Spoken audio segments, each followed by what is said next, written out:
গাজায় চলমান ইসরায়েলি আগ্রাসনে একবেলা খাবার জোটানো যেন যুদ্ধ। খাবারের জন্য নির্ধারিত ত্রাণ কেন্দ্র এখন মরণ ফাঁদ। এমন পরিস্থিতিতে শিশুদের সঙ্গে চরম ঝুঁকিতে আছে অন্তঃসত্ত্বারা। ফাতিমা আরফা ৬ মাসের অন্তঃসত্ত্বা। ৫ সন্তান ও স্বামীকে নিয়ে বাস্তুচ্যুত হয়ে ঠাঁই হয়েছে অস্থায়ী তাঁবুতে। ঘরে খাবারের অভাবে না খেয়ে কাটিয়েছেন বহুদিন। পুষ্টিকর খাবারের অভাবে এখন ভুগছেন রক্তস্বল্পতায়। অনাগত সন্তান নিয়ে আছেন অনিশ্চয়তায়। রক্তশূন্যতার কারণে ঝুঁকিপূর্ণ গর্ভাবস্থায় আছেন তিনি। এই সামান্য খাবার আমি ও আমার সন্তানের জন্য যথেষ্ট নয়। অনাগত সন্তান হারানোর ভয়ে আছি। আমি ঘরের কাজ করতে পারছি না, সন্তানের ভরণ পোষণ করতে পারছি না। রক্ত স্বল্পতার কারণে কঠিন পরিস্থিতির মধ্যে আছি।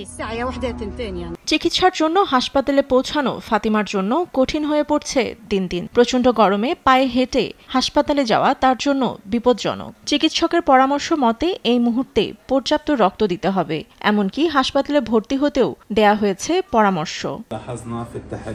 রিপোর্ট বিশ্লেষণের পর তাকে হাসপাতালে ভর্তির পরামর্শ দিয়েছি। তার জন্য বাড়িতে জীবনযাপন ক্ষতিকর হবে। বর্তমানে অপুষ্টি, রক্ত স্বল্পতা অনেক বেড়েছে। আশা করি যুদ্ধ বন্ধ হবে এবং ত্রাণ প্রবেশ করবে, যেন সবুজ খাদ্য, ফল, ভিটামিনের অভাব পূরণ করতে পারে। মানুষ তাদের মৌলিক চাহিদা মেটাতে পারবে। জাতিসংঘের ওয়েবসাইটে প্রকাশিত প্রতিবেদন অনুসারে গাজায় ৫০,০০০-এর বেশি অন্তঃসত্ত্বা নারী অপুষ্টি ও রক্ত স্বল্পতায় ভুগছে। এছাড়াও জাতিসংঘের জনসংখ্যা তহবিলের তথ্য অনুসারে দুর্ভিক্ষ মোকাবিলা করছে প্রায় ১১,০০০ সন্তান সম্ভাবা নারী। ফাতেমা তাসনিম, নিউজ ডেস্ক, দেশ টিভি।